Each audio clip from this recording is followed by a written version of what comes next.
Welcome to Chasing Curiosity TV. Subscribe and press the bell icon for more updates.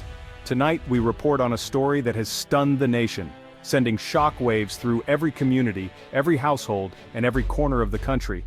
The news is still fresh, and the sense of disbelief is overwhelming. Conservative activist and Turning Point USA founder Charlie Kirk has been assassinated in an act that has left millions reeling. Kirk, a prominent figure in American political discourse, was known for his outspoken views and his ability to draw both passionate supporters and fierce critics. The attack occurred just hours ago at Utah Valley University, where Kirk was addressing hundreds of students and community members.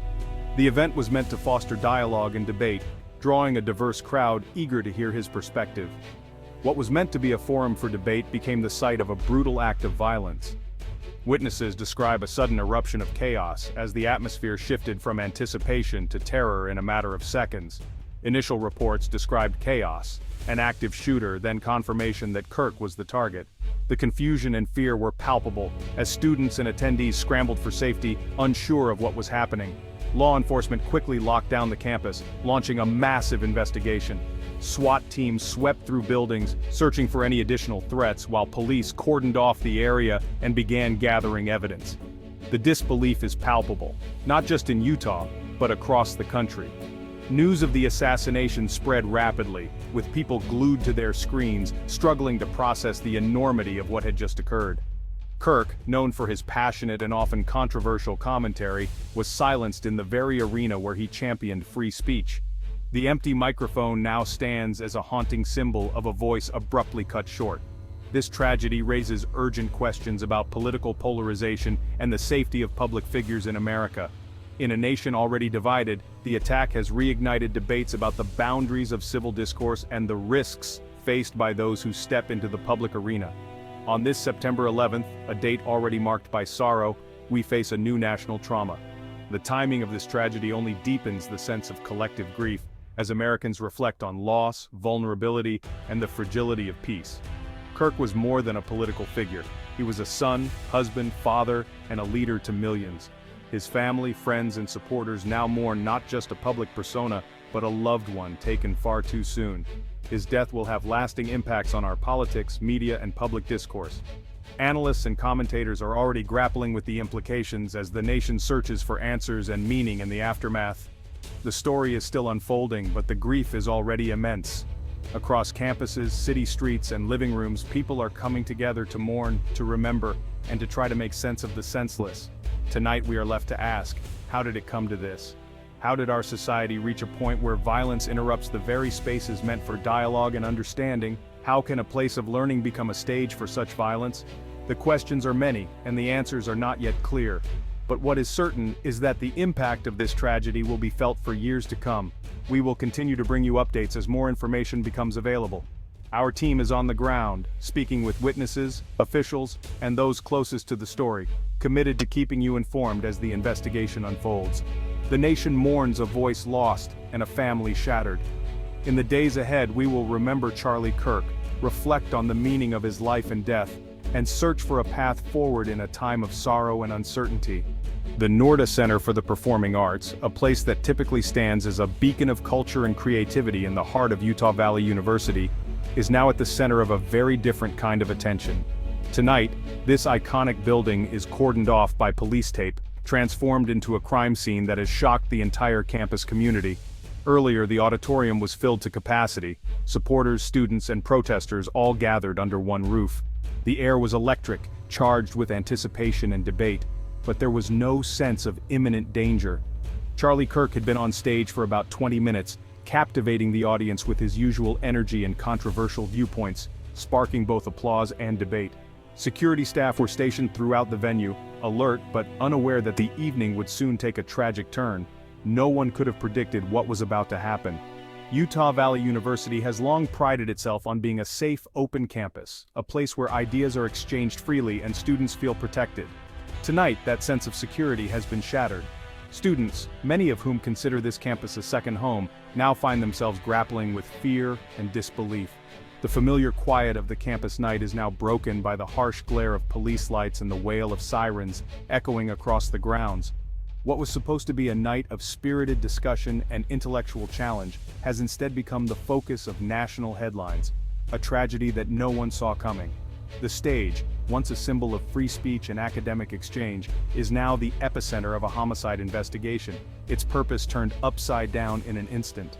Forensic teams meticulously search for evidence, piecing together the events that led to this devastating moment, while the world watches and waits for answers. The emptiness of the auditorium now stands in stark contrast to the vibrant discussions it once hosted, a haunting reminder of how quickly everything changed. The Norda Center, built to foster dialogue and understanding, is now indelibly linked to an act of political violence that will not soon be forgotten.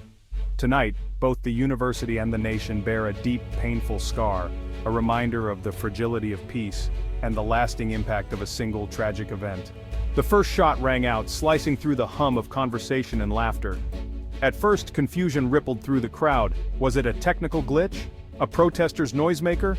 People exchanged puzzled glances, unsure whether to laugh it off or worry. But then, the second and third shots echoed, sharp and unmistakable, shattering any lingering doubt and plunging the room into chaos. On stage, Charlie Kirk suddenly collapsed, clutching his chest. The sight was surreal, almost cinematic, but the panic that erupted was all too real. Screams erupted, piercing the air as hundreds of people leapt from their seats, scrambling for cover. The once orderly rows dissolved into chaos as people ducked, ran, and crawled, desperate to escape the line of fire. Security and police, caught off guard, shouted urgent commands, their voices barely rising above the din. They tried to restore order, but panic had already taken hold. People crawled between seats, some separated from friends and loved ones, reaching out in desperation. The fear was palpable, every second stretching into eternity as they searched for safety. The overhead lights stayed on, illuminating every terrified face, making it impossible for anyone to hide from the unfolding nightmare. Officers rushed to Kirk's side, some kneeling to provide first aid, others scanning the crowd, weapons drawn, searching for the shooter who had vanished into the chaos.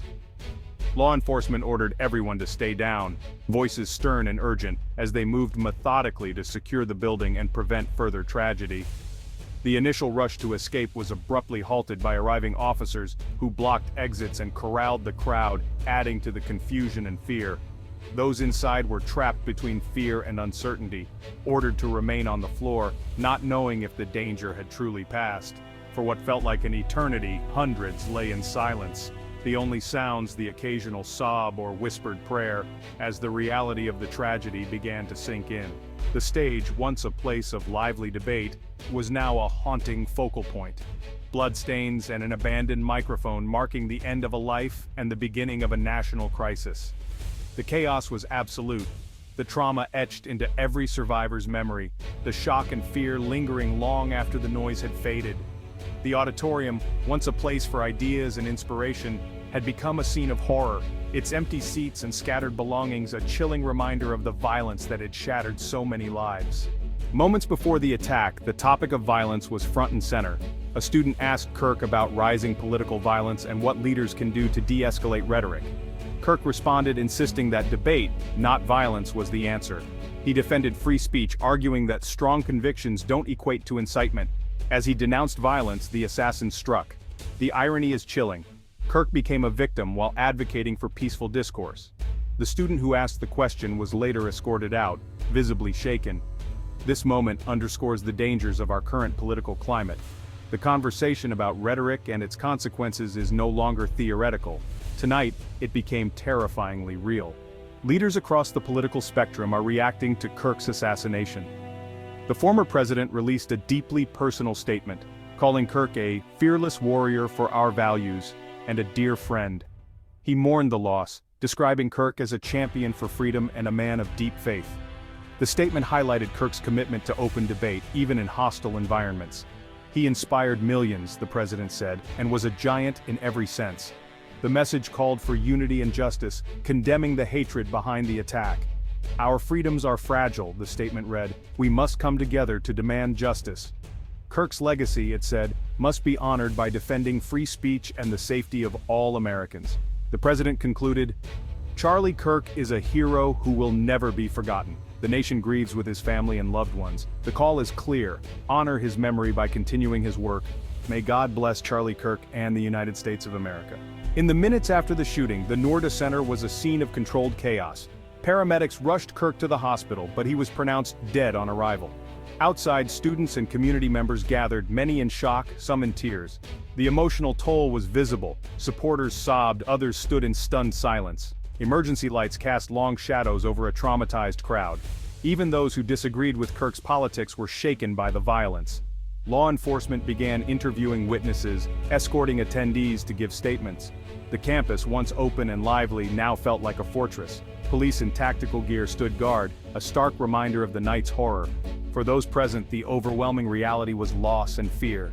This is a dark day for America. The assassination of a political figure on a university campus marks a grim milestone. It's a direct assault on the foundations of free speech and democracy. The nation's grief is building, with messages of shock and condolence pouring in. For Kirk's supporters, it's a personal loss, for others a sobering warning.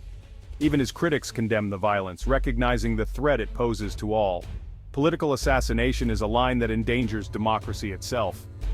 This attack forces us to confront how political differences have become deadly. The date, September 11th, deepens the national trauma. Tonight, America is united in shock, but deeply wounded. As the nation mourns, a massive investigation is underway. Law enforcement has confirmed it was a targeted attack, but details remain scarce. Multiple agencies, including the FBI, are involved, underscoring the crime's significance. Investigators are reviewing security footage, analyzing witness statements, and processing evidence. Early confusion about Kirk's condition gave way to confirmation of his death, deepening the grief. The focus now is on finding the perpetrator and understanding their motive. Authorities urge anyone with information to come forward. A nationwide alert has been issued. The pressure to solve the case is immense. Until answers come, uncertainty and fear linger. The nation waits for justice and clarity. In the wake of tragedy, the path forward is uncertain. Leaders urge Americans to unite, condemning violence in one voice. This is not a partisan issue, it's a human one. Justice for Kirk is essential, not just for his family, but for the nation's soul. Investigators carry the weight of a nation's expectations. This moment demands reflection. How do we foster debate without dehumanization? How do we ensure the safety of public figures and spaces? Tonight, a family mourns, a movement is leaderless, and a nation is wounded. Let us honor Kirk's memory with renewed commitment to American ideals. Let us hope for justice, pray for his family, and work for a future where dialogue triumphs over violence. Good night.